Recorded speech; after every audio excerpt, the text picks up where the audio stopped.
So we wanted to talk to you a little bit more about our mini miracle program that we have been doing the past few years during the holiday season. We're down to our final finalists, you and one other family that we're talking to hear more about, your situation right now, how things are going. We've heard a lot of stories about your daughter, and so we wanted to talk. And I could see that you're in the hospital now. Yes, she went into the hospital over the weekend. Oh boy, oh boy. So why don't we start there? Why don't you tell us, about your family, what's been going on, your challenges? So Miss Talia is a little special needs little girl. She's 3 years old. She's had, I think now we're going over 30 admissions here at Hasbro. They range from 5 brain surgeries within the first 4 months of her life. She's had, just this year alone, she's been admitted almost every month, except maybe 4 months out of the year so far. She had major surgery in April that she almost died from, which was it was complications in the OR at the So now time. what is it that she has? She has a rare genetic disease. It's called monallelic mutation of the COL4A1. So Okay. it's basically a frame shift in her DNA. It's like a very rare disease. Only 7 to 13% of kids in the country have it. It ranges from loss of vision, muscle contractures, um, being higher risk for aneurysms and strokes, um, issues with small blood vessels. So she makes it like a very hard stick whenever she needs an IV or a blood draw. It basically causes a whole bunch of other issues with your kidneys and various other things. She's been told she will never walk or talk. She is nonverbal. Basically is in a wheelchair, has to be carried everywhere. She also has severe hydrocephalus with about 23 other illnesses. And it's kind of just been just a little bit of a seesaw. So was this Um, anything that they could test for during pregnancy, or was this just something I that when was she came 19, out? I was 19 weeks pregnant when Wow. they discovered that she had increased water in her brain. And they had diagnosed her right away with water in her brain. And it gradually throughout my whole entire pregnancy went from a normal pregnancy to extremely high risk pregnancy to where it was okay, she's getting worse as your pregnancy progresses. At 8.5 months pregnant, they told me to plan her funeral because Oh my gosh. they didn't think I was going to be able to deliver her alive because Well, that was she's how beat the odds for sure. she beat the odds now 3 years later. She's a Um, fighter. oh yeah, she's definitely a fighter. She gives us a run for our money. Believe me, she gives us a run for our money. Yeah, It sounds like it. oh yeah, this year alone, it's been one thing after another. Between all her hospitalizations, with the surgeries, she had dislocated hips, so she had to have her hips osteotomies done of her hips. So that she had the complication in the OR. Then, just last month alone, unbeknownst to us, she suffered a brain bleed. So it's literally been like one thing after another. And then just this weekend alone, she all of a sudden just was having a hard time breathing, and we couldn't really figure out, we still can't figure out what's really going on with her. Right. But she's stable. Good. It's Good. just And no, you have other children, right?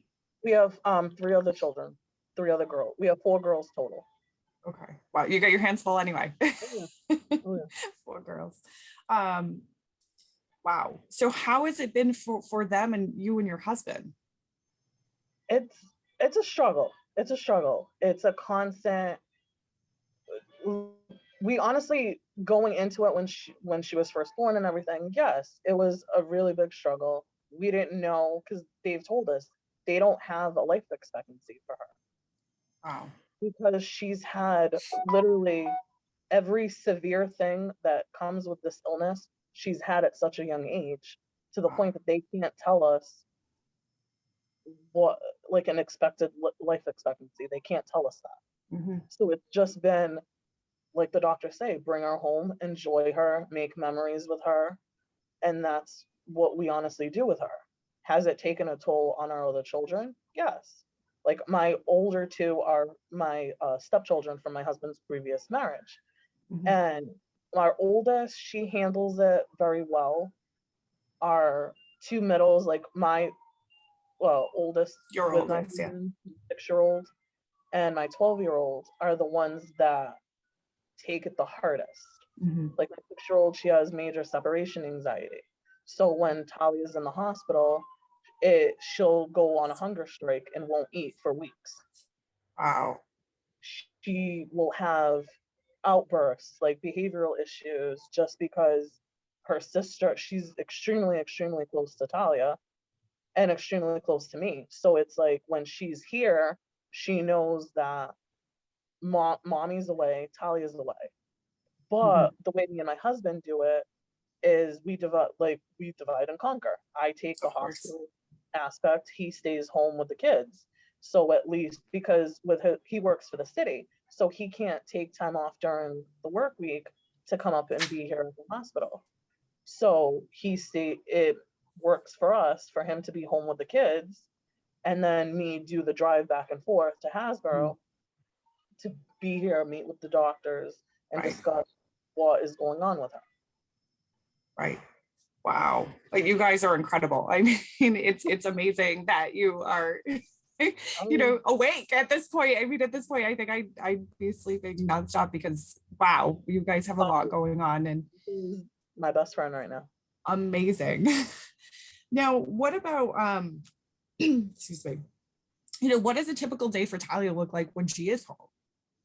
When she is home, she, as of September, had started school. So she goes to the Schwartz Center in Dartmouth.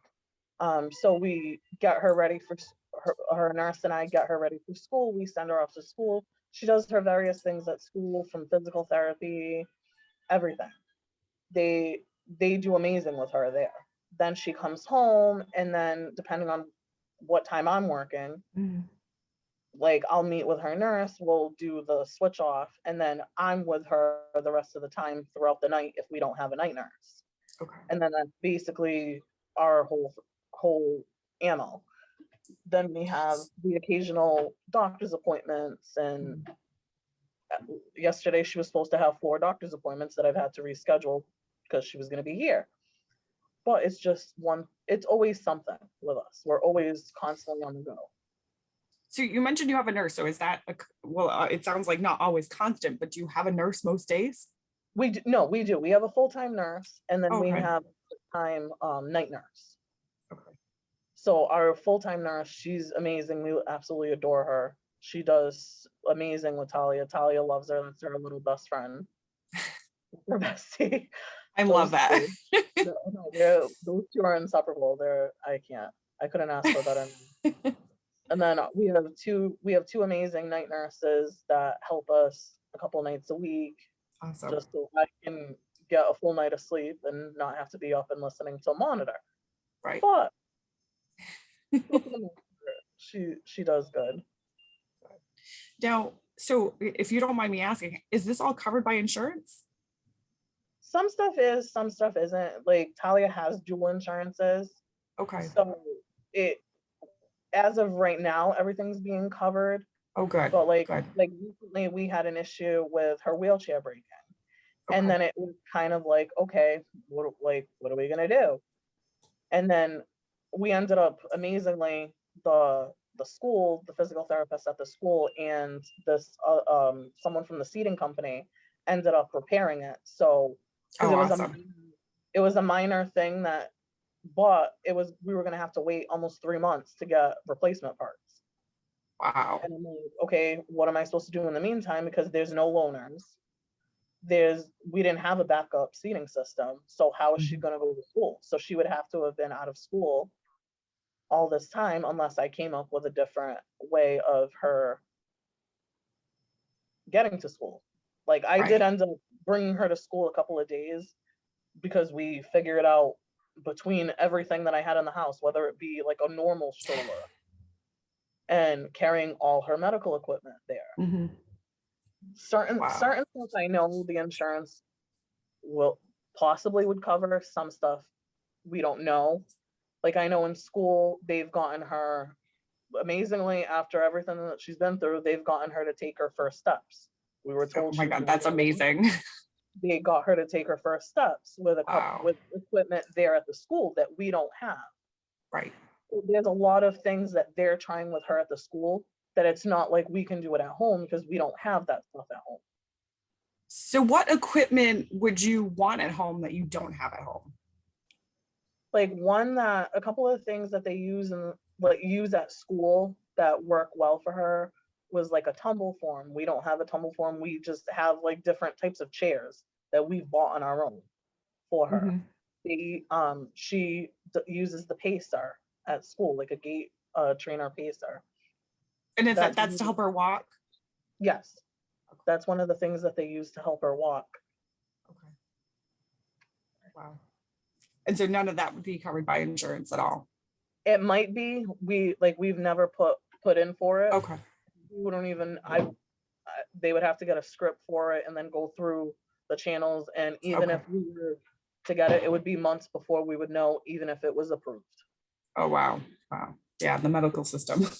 Yeah, Not always the easiest to oh, navigate. oh God, no.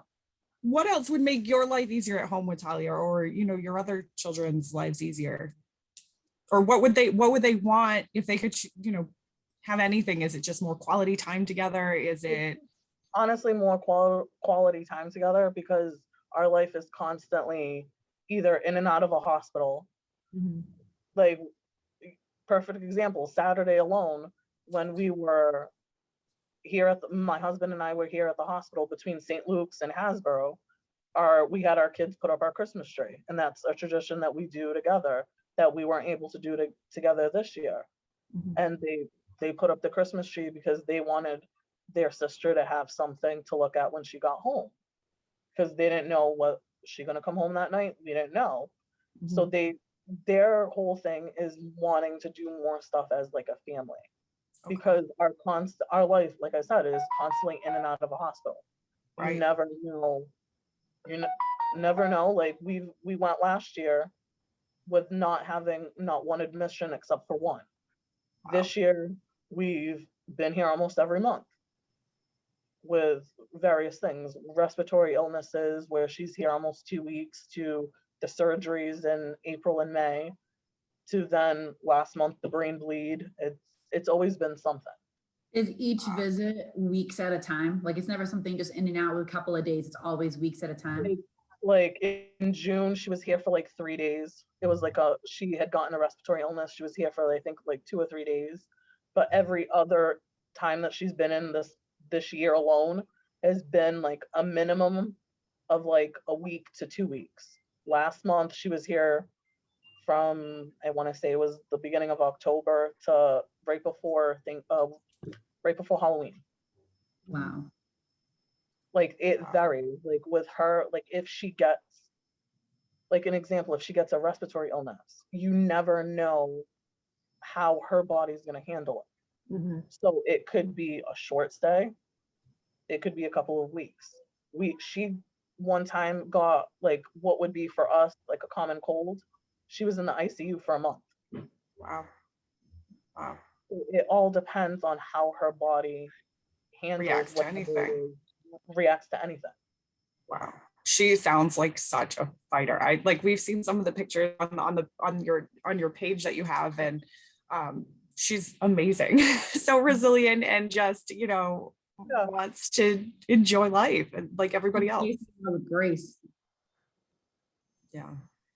Yeah. Casey, do you have any other questions for Catherine? I do, if you don't mind. I just wanted to have someone else join us really quick. Hello. How are you? I'm doing great. How are you, So Catherine, I'm good. How are you? Good. So Catherine, we may have told you a little bit of a fib at the beginning. So you are actually our mini miracle family this year. There is no other family we're interviewing. We just like to keep it as, under wraps as we can when we start the interview. Phil's been listening in the whole time we've been talking about some of the challenges you've been facing, but you were nominated for the program. We have been following the page. We have talked to friends, and we are just amazed by everything that you've done. Absolutely. And you know what? I hope this helps out and adds a little bit of brightness and love to your Christmas. I mean that, Catherine. You and Thomas, the whole family is so deserving. Thank you. You betcha, sweetheart. Absolutely. Congratulations. Yes, Thank all you. of our very best. Thank you. All of our